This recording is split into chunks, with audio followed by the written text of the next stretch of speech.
from a recruitment perspective, I was actually listening in to a webinar with April Arzend. She's the head of people at Micron Technology, and she was sort of discussing the roadblocks that they have had personally as a business in sort of hiring top STEM talent into the semiconductor industry over the past couple of years, and what that can, and what impacts that's going to have on the industry from an R&D perspective over the next sort of 4 to 5 years if there isn't a sort of influx of new talent into that sort of space. But from your perspective, what do you think has caused the sort of decline in that talent pipeline?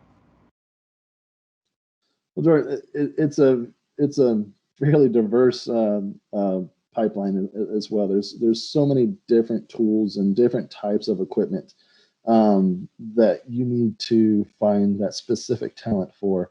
I was a big part of the global foundries in New York, and they suffered a lot of the same problems trying to bring in the talent pool from around the world and around the United States to fill that talent pool to operate that equipment and work on those machines at Global Foundries in Malta.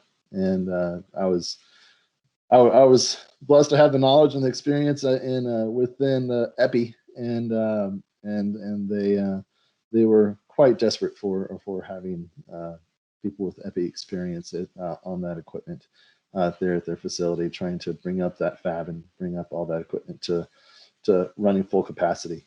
And so, yeah, it can be very challenging.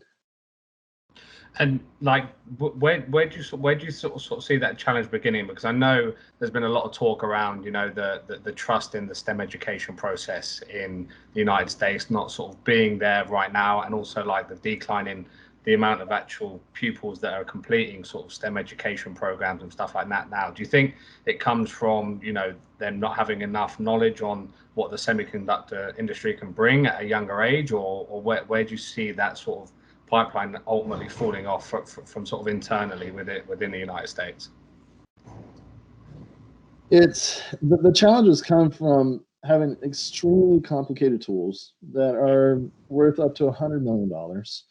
That it's hard to get it's not something you can just go get experience on at your local shop down the road. I mean, these machines are multi-millions of dollars. Universities can't even purchase this equipment because it's so expensive.